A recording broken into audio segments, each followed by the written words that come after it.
Good morning and welcome to Motivational Mornings, the podcast that gets you going before you get going.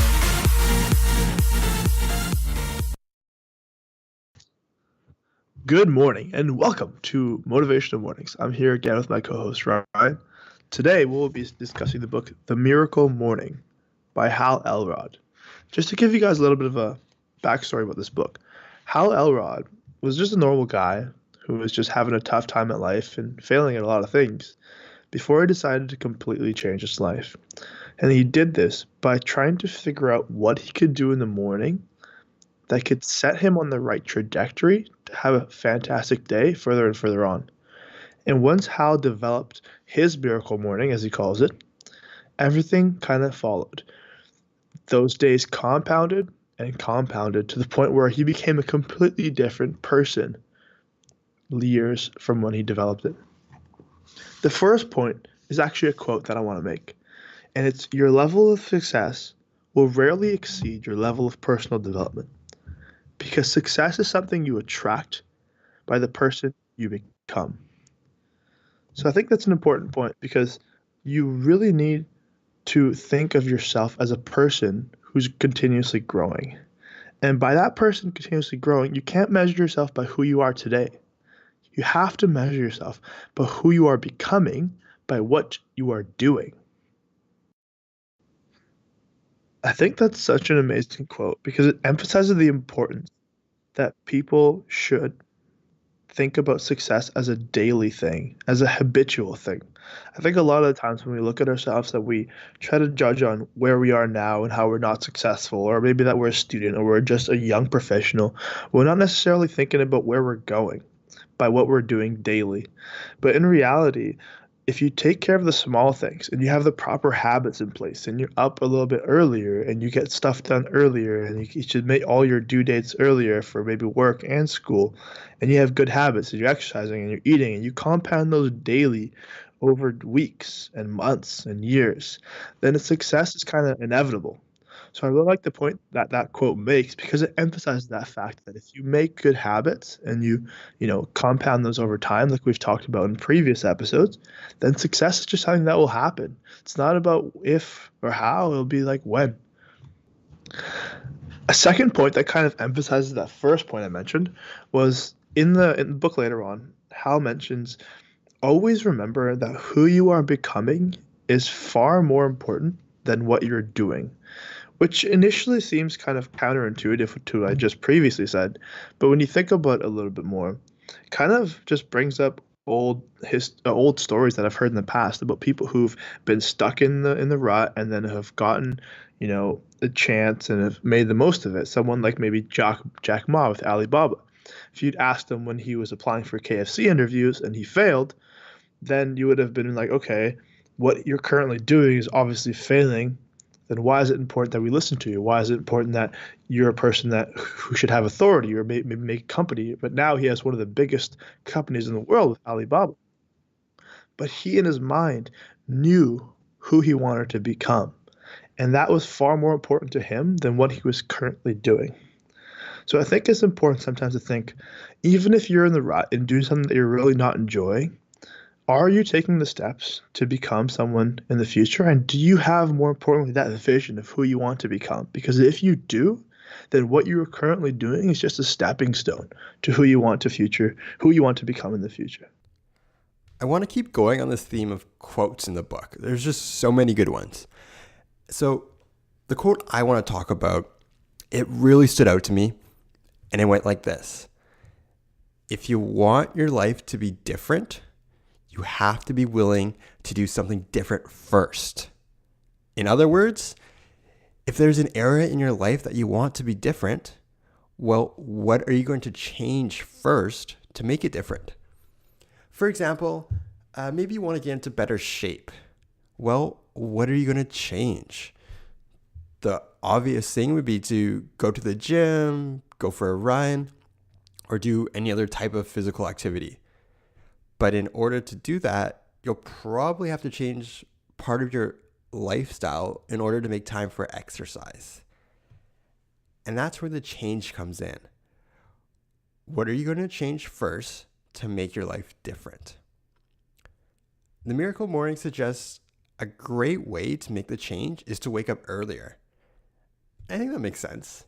But I don't know, it doesn't matter how you figure out, you can do one way or another, but the important thing is you find something to change so you're able to accomplish what you want to do. Regardless of how you decide to make the changes you want, I want you to remember that quote. If you want your life to be different, you have to be willing to do something different first.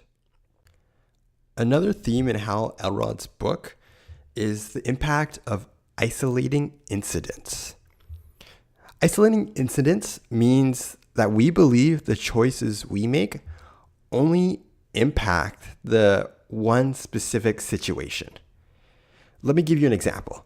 It's really easy to think that missing a workout or eating fast food just once isn't bad because we can make up for it tomorrow. What the Miracle Morning says, however, is that each time you take the easy way out, you're actually training yourself. So that means each time you take the easy way out means in the future, you're more likely to take the easy way out again. Another way to say this is doing the right thing and not the easy thing builds discipline. The example in the book is if you hit the snooze button once, you're more likely to continue hitting the snooze button in the future. And that's like all things. If you give in once, it only makes it easier and easier to give in again in the future. Repeated decisions builds habits. So we want to make sure that we build good habits and don't encourage the bad ones. So this is my challenge to you, Motivational Mornings community. The next 7 days, get out of bed as soon as your alarm goes off. That means not hitting the snooze button. I'll be doing this as well. And then you can let me and Vivi know how it goes and if you notice a difference in the rest of your life. So you guys leave a comment under the podcast episode at our website, motivationalmornings.co. I want to talk about SAVERS. And SAVERS is an acronym. It stands for silence, affirmations, visualization, exercise, reading, and scribing. So the Miracle Morning is all about customizing your morning so that you can optimize your life day after day until you're a completely different person. SAVERS is a nice acronym to remember because it's simple. And it reminds you what you should be doing in the morning or what you can be doing in the morning to maximize your mornings for you to have that miracle morning, as Hal Elrod puts it. So, what does this acronym mean? It's a way for you to remember how you can do these things. For example, silence. In the morning, wake up in the morning and just have 5 minutes of silence. That can be for meditation. That can be just relaxing, taking a deep breath, lying on your bed. It's just being consciously aware that you're up and you're ready to tackle the day. The next thing is affirmations. A for affirmations means that you could be giving yourself an affirmation what you want to achieve, what you're grateful for, anything like that. Just give yourself an affirmation of what you want to become, something like that, just to get you in the mood of getting going.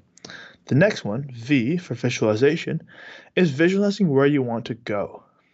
I think it's really important to know where you want to go, especially if you're not exactly where you are now. So that could be through looking at a vision board that you've created, or something like visualizing just where you want to be in the future.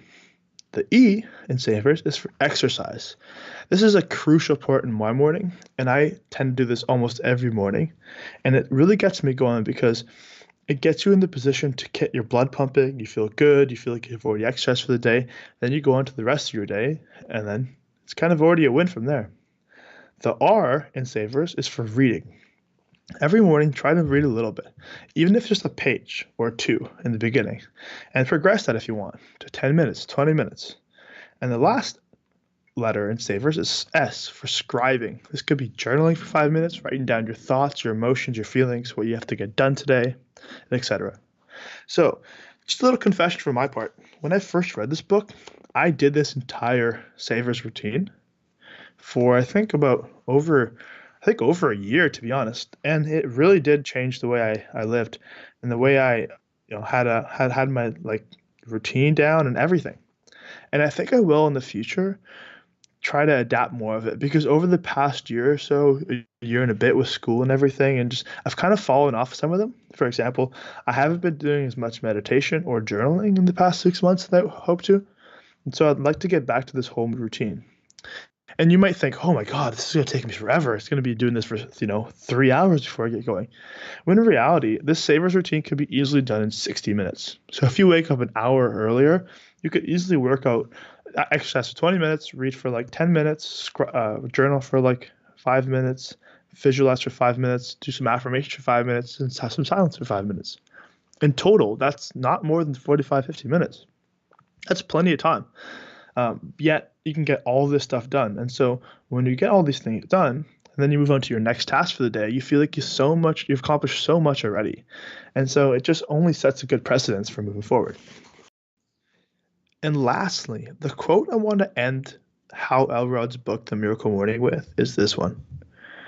Remember, the moment you accept total responsibility for everything in your life is the moment you claim the power to change anything in your life. That's a really, really powerful quote in my life, for me, because it just emphasizes the point that when you accept total responsibility for where you are, then and only then can you change anything. I'd like to thank you guys for listening for today's episode. And I'd like to also remind you, if you like this book, feel free to pick it up for free at audibletrial.com/motivational mornings for a 1 month free trial of Audible. And if you don't like it afterwards, you can just cancel at no extra charge and still keep the book. Ryan and I'd like to thank you guys for listening, and I hope you guys have a great day.